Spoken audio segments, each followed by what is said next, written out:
Assalamu alaikum students, hope you all are fine by the grace of Almighty Allah. Take out your English literature book and place in front of you. Come at page number 49. There is a lesson number 6, the selfish giant.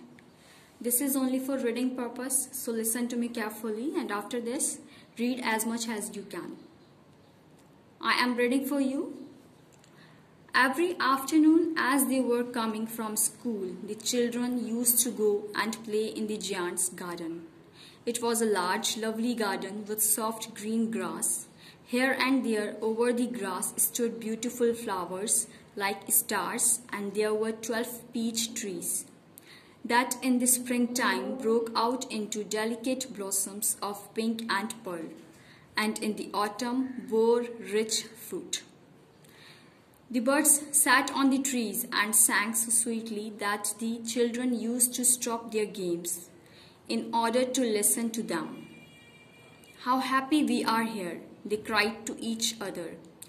One day the giant came back. He had been to visit his friend, the Cornish ogre, and had stayed with him for 7 years. After the 7 years were over, he had said all that he had to say, for his conversation was limited, and he determined to return to his own. Turn at page number 50. Castle. When he arrived, he saw children playing in the garden. "What are you doing there?" he cried in a very gruff voice, and the children ran away. "My own garden is my garden," said the giant. "Anyone can understand that, and I will allow nobody to play in it but myself." So he built a high wall all round it and put up a notice board. "Trespassers will be prosecuted." He was a very selfish giant. The poor children and had now nowhere to play. They tried to play on the road, but the road was very dusty and full of hard stones, and they did not like it. They used to wander round the high wall when their lessons was over and talk about the beautiful garden inside. "How happy we were there," they said to each other. Then the spring came, and all over the country there were little blossoms and little birds. Only in the garden of the selfish giant it was still winter. The birds didn't care to sing in it, as there were no children, and the trees forgot to blossom. Once a beautiful flower put its head out from the grass, but when it saw the notice board, it was so sorry for the children that it slipped back into the ground again and went off to sleep. The only people who were pleased were the snow and the frost. "Spring has forgotten this garden," they cried, so we will live here all the year round." The snow. Come at page number 51. Covered up the grass with her great white cloak, and the frost painted all the trees silver. Then they invited the north wind to stay with them, and he came. He was wrapped in furs, and he rode all day about the garden and blew the chimney pots down. "This is a delightful spot," he said. "We must ask the hail on a visit." So to hail came. Every day for 3 hours he rattled on the roof of the castle till he broke most of the slates, and then he ran round and round the garden as fast as he could go. He was dressed in grey, and his breath was like ice. "I cannot understand why the spring is so late in coming," said the selfish giant as he sat at the window and looked out at his cold white garden. "I hope there will be change in the garden." Turn at page number 52. But the spring never came, nor the summer. The autumn gave golden fruit to every garden, but to the giant's garden she gave none. "He is too selfish," she said, so it was always winter there, and the north wind and the hail and the frost and the snow danced about through the trees. One morning the giant was lying awake in bed when he heard some lovely music. It sounded so sweet to ear that he thought it must be the king's musician passing by. It was really only a little linnet singing outside his window, but it was so long since he had heard a bird sing in his garden that it seemed to him to be the most beautiful music in the world. Then the hail stopped dancing over his head, and the north wind ceased roaring, and a delicious perfume came him through the open casement. "I believe the spring has come at last," said the giant, and he jumped out of bed and looked out. What did he see? He saw a most wonderful sight. Through a little hole in the wall the children had crept in, and they were sitting in the branches of the trees. In every tree that he could see there was a little child. And the trees were so glad to have the children back again that they had covered themselves with blossoms and were waving their arms gently above the children's head.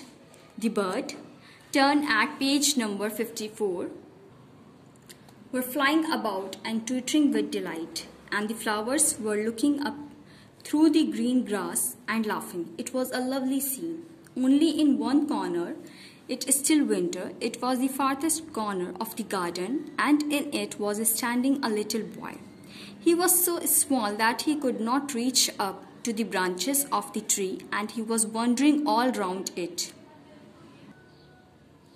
He was so small that he could not reach up to the branches of the tree, and he was wandering all round it, crying bitterly. The poor tree was still quite covered with frost and snow, and the north wind was blowing and roaring above it. "Climb up, little boy," said the tree, and it bent its branches down as low as it could. But the boy was too tiny, and the giant's heart melted as he looked out. "How selfish I have been," he said. "Now I know why spring would not come here. I will put that poor little boy at the top of the tree, and then I will knock down the wall, and my garden shall be the children's playground forever and ever." He was really very sorry for what he had done. So he crept downstairs and opened the front door quite softly and went out into the garden. But when the children saw him, they were so frightened that they all ran away, and the garden became winter again. Only the little boy didn't run, for his eyes were so full of tears that he didn't see the giant coming, and the giant stole up behind him and took him gently in his hand and put him up into the tree. And the tree broke. Come at page number 55. At once into blossoms, and the birds came and sang on it. And the little boy stretched out his two arms and flung them round the giant's neck and kissed him. And the other children, when they saw that the giant was not wicked any longer, came running back, and with them came the spring. "It is your garden now, little children," said the giant, and he took a great axe and knocked down the wall. And when the people were going to market at 12 o'clock, they found the giant playing with the children in the most beautiful garden they had ever seen. All day long they played, and in the evening they came to the giant to bid him goodbye. "But where is your little companion?" he said. "The boy I put into the tree." The giant loved him the best because he had kissed him. "We don't know," answered the children. "He has gone away." "You must tell him to be sure and come here tomorrow," said the giant. But the children said that they didn't know where he lived and had never seen him before, and the giant felt very sad. Every afternoon, when school was over, the children came and played with the giant, but the little boy whom the giant loved was never seen again. The giant was very kind to all the children, yet he longed for his first little friend and often spoke of him. "How I would like to see him," he used to say. Turn at page number 56. Years went by and the giant grew very old and feeble. He couldn't play about anymore. So he sat in the armchair and watched the children at their games and admired his garden. I have many beautiful flowers, he said, but the children are the most beautiful flowers of all. One winter morning, he looked out of his window. He was dressing. He didn't hate winter now, for he knew that it was merely spring asleep and that the flowers were resting. Suddenly he rubbed his eyes in wonder and looked and looked. It certainly was a marvelous sight. In the farthest corner of the garden was a tree quite covered with lovely white blossoms. Its branches were all golden, and silver fruit hung down from them. And underneath it stood the little boy he had loved. Downstairs ran the giant in great joy, and out into the garden. He hastened across the grass and came near to the child. "Who art thou?" said the giant, and a strange awe fell on him, and he kneeled before the little child. And the child smiled on the giant and said to him, "You let me play once in your garden. Today you shall play in paradise." Come at page number 57. And when the children ran in that afternoon, they found the giant lying dead under the tree, all covered with white blossoms. By Oscar Wilde. Oscar Wilde, 1854-1900, was born in Dublin, Ireland. He graduated from Dublin University and went on to study at Oxford University. Before moving to London, where he lived for a number of years, he produced a large number of poems, stories, and plays. His plays are still performed today. Thank you.